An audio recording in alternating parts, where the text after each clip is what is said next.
السلام علیکم ورحمۃ اللہ وبرکاتہ۔ اعوذ باللہ من الشیطان الرجیم، بسم اللہ الرحمن الرحیم۔ یا اہل الکتاب قد جاءکم رسولنا یبین لکم علی فترۃ من الرسل ان تقولوا ما جاءنا من بشیر ولا نذیر فقد جاءکم بشیر ونذیر واللہ علی کل شیء قدیر۔ اے اہل کتاب، تم لوگوں کے پاس ہمارا رسول ایسے وقت میں آیا ہے اور احکام واضح طور پر تمہارے سامنے بیان کر رہا ہے، جبکہ رسولوں کا سلسلہ بند ہو چکا تھا، اور رسول کو ہم نے اس لیے بھیجا ہے تاکہ تم یہ نہ کہہ سکو کہ ہمارے پاس کوئی خوشخبری سنانے والا اور ڈرانے والا نہیں آیا۔ فقد جاءکم بشیر و نذیر، لو اب تمہارے پاس خوشخبری سنانے والا اور ڈرانے والا آ چکا ہے، اور اللہ تبارک و تعالی ہر چیز کے اوپر قادر ہے۔ معزز سامعین کرام، سورۃ المائدہ سورہ نمبر 5 اور اسی سورت سے ابھی آپ کے سامنے آیت نمبر 19 تلاوت کی گئی، اور آیت کریمہ کا ترجمہ بھی آپ کی خدمت میں پیش کیا گیا۔ سامعین کرام، اللہ تبارک و تعالی نے فرمایا، اے اہل کتاب، تمہارے پاس ہمارا رسول ایسے وقت میں آیا ہے اور اللہ کے احکام کو واضح طور پر تمہارے سامنے بیان کر رہا ہے، جبکہ رسولوں کے آنے کا سلسلہ بند ہو چکا تھا۔ معزز سامعین کرام، محمد عربی صلی اللہ علیہ وسلم کی امت سے پہلے اس روئے زمین پر جو بڑی امت تھی وہ اہل کتاب یہودی اور عیسائی لوگ، اور یہودی اور عیسائی لوگ جو اہل کتاب ہیں یہ بنی اسرائیل ہیں، اور بنی اسرائیل میں جب اللہ تبارک و تعالی رسولوں کو مبعوث فرماتا تھا تو ایک ہی وقت میں کئی رسول آتے تھے، کئی انبیاء آتے تھے ایک ہی زمانے میں۔ اس علاقے میں ایک رسول ہیں، فلاں علاقے میں دوسرے رسول ہیں، اور ایک علاقے میں ایک اور رسول ہیں، یعنی ایک ہی وقت میں کئی رسول آیا کرتے تھے۔ اس وقت دینی معاملات کی قیادت بھی اور دنیاوی معاملات کی قیادت بھی نبیوں کے ہی انڈر میں ہوا کرتا تھا۔ بادشاہ بھی نبی بنتے تھے، اور لوگوں کے درمیان دعوت و تبلیغ کرنے والے بھی نبی ہوا کرتے تھے۔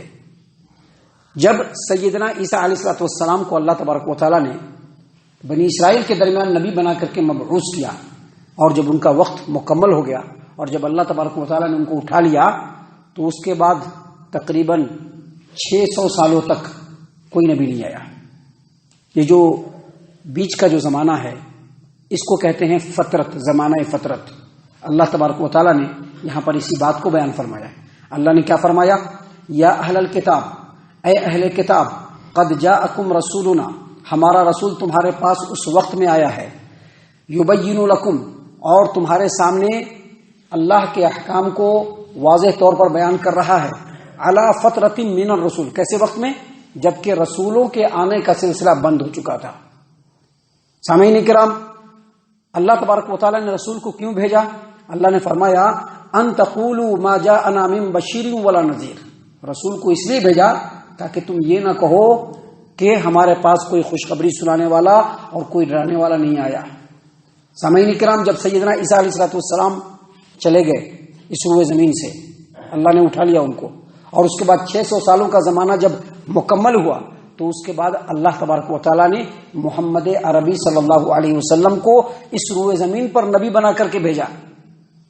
اور ہم آپ کو بتلا دیں کہ یہ جو یہودی لوگ آج ہیں، یہودی لوگ جو نبی صلی اللہ علیہ وسلم کے زمانے میں تھے، یا اس 600 سال کے درمیان کے جو یہودی لوگ تھے، وہ لوگ جو مشرکین کے ساتھ رہا کرتے تھے، خاص طور سے مدینہ کے جو یہودی لوگ ہیں وہ مشرکین کے ساتھ رہا کرتے تھے، تو مشرکین کو کہا کرتے تھے کہ تم لوگ ابھی ہم لوگوں سے بہت پریشانی کرتے ہو، بہت ہم لوگوں کے ساتھ تم لوگ الجھتے ہو، ان قریب ایک نبی آنے والا ہے جو آخری نبی ہوگا، اس نبی کے ساتھ مل کر کے، اس کے جھنڈے کے تلے جمع ہو کر کے ہم تم لوگوں کو ہرائیں گے، تم لوگوں کو سبق سکھائیں گے، تم لوگوں کے اوپر فتح اور غلبہ حاصل کریں گے، تم لوگوں کو اپنے انڈر میں کریں گے، اسی نبی کے ساتھ مل کر کے۔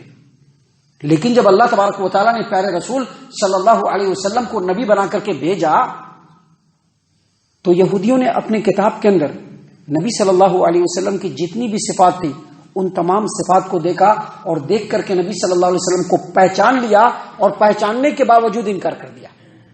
کیوں انکار کر دیا؟ کیونکہ یہ جو نبی آیا ہے وہ ہمارے خاندان سے نہیں ہے. ہمارا خاندان جو ہے وہ اسحاق سے چل کر کے یعقوب کا خاندان ہے جو بنی اسرائیل ہے، لیکن یہ جو نبی آیا ہے وہ اسماعیل کے خاندان سے آیا ہے، لہذا یہ ہمارے خاندان سے نہیں ہے، ہم اس کو نہیں مانیں گے. اللہ تعالیٰ نے قرآن کریم میں اس بات کو واضح طور پر بیان کیا ہے. قرآن کریم سورۃ البقرہ سورہ نمبر 2 آیت نمبر 89 اللہ تبارک و تعالیٰ نے فرمایا وَلَمَّا جَاءَهُمْ كِتَابٌ مِّنْ عِندِ اللَّهِ مُصَدِّقٌ لِّمَا مَعَهُمْ، جب ان یہودیوں کے پاس وہ کتاب آ گئی جو اس کتاب کی تصدیق کرتی ہے جو ان یہودیوں کے پاس ہے.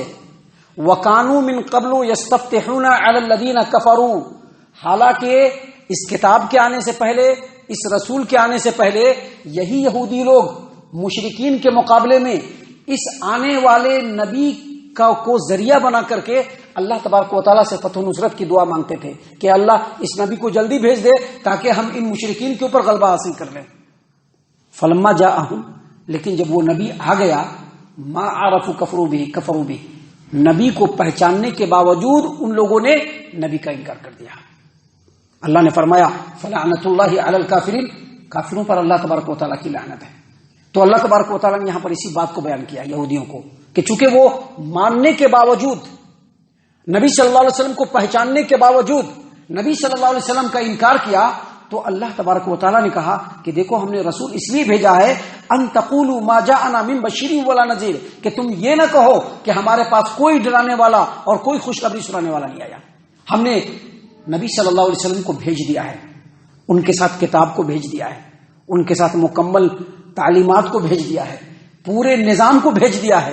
اگر اس کے باوجود تم اس نبی کا انکار کرتے ہو تو سمجھ لو کہ اس کے لیے کوئی عذر نہیں ہے. جو اللہ تبارک و تعالیٰ ہر چیز کے اوپر قادر ہے، وہ اللہ تبارک و تعالیٰ تم کو سزا دینے پر بھی قادر ہے.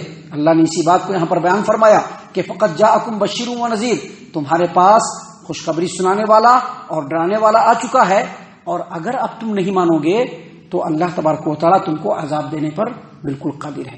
تو جس طرح سے یہودیوں نے انکار کیا کیونکہ ان کے خاندان سے نہیں تھے، ویسے ہی عیسائیوں نے بھی نبی صلی اللہ علیہ وسلم کو دیکھنے کے بعد، آپ کی نبوت کو پہچاننے کے بعد بھی اکثر لوگوں نے آپ صلی اللہ علیہ وسلم کا انکار کر دیا ہے. اللہ نے ایسے ہی لوگوں کو یہاں پر وارننگ دی ہے کہ اللہ تبارک و تعالیٰ تم کو مکمل عذاب دینے کے اوپر قادر ہے. سامعین کرام، یہاں پر بتلانا یہ مقصود ہے کہ حق کو پہچاننے کے بعد انکار کرنے والوں کی تعداد صرف اسی زمانے میں نہیں، مسلمانوں کے اندر بھی ہے. مسلمانوں میں بھی ایسے لوگ، ایسی جماعتیں موجود ہیں جو حق جانتے ہیں. وہ جانتے ہیں کہ اللہ کا کلام ہے، یہ برحق ہے. وہ جانتے ہیں کہ نبی اکرم صلی اللہ علیہ وسلم اللہ کے رسول ہیں اور ان کی تعلیمات کو اللہ نے محفوظ کر دیا ہے جو احادیث کی شکل میں اس روئے زمین پر موجود ہے.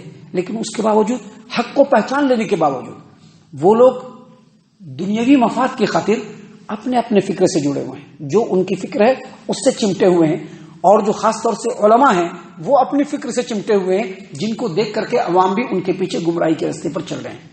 اللہ تبارک و تعالیٰ نے اس آیت کریمہ کے ذریعے سے ان لوگوں کی بھی تنبیہ کیا ہے کہ یا تو حق کو قبول کرو یا آخرت میں اللہ تبارک و تعالیٰ تم لوگوں کو بھی عذاب دینے کے اوپر مکمل قدرت رکھتا ہے. ہم اللہ تعالیٰ سے دعا کرتے ہیں کہ اللہ تبارک و تعالیٰ ہم تمام کو حق کو پہچاننے اور حق کو پہچان لینے کے بعد حق کے اوپر عمل کرنے کی توفیق عنایت فرمائے. آمین. اللہ تعالیٰ ہم تمام کو صحیح معنوں میں پکا سچا مومن مسلمان بنائے. اللہ اور اس کے رسول صلی اللہ علیہ وسلم کی اطاعت و فرما برداری کرنے والا بنائے. صحابہ کرام رضی اللہ عنہم کے طریقے پر چلنے والا بنائے. جنت الفردوس میں جگہ عطا فرمائے. اے اللہ ہم تمام کو جہنم سے پناہ دے. اے رب العالمین ہم تمام کو جہنم سے پناہ دے. اے مالک الملک ہم تمام کو جہنم سے پناہ دے. آمین یا رب العالمین. وما علینا الا البلاغ المبین.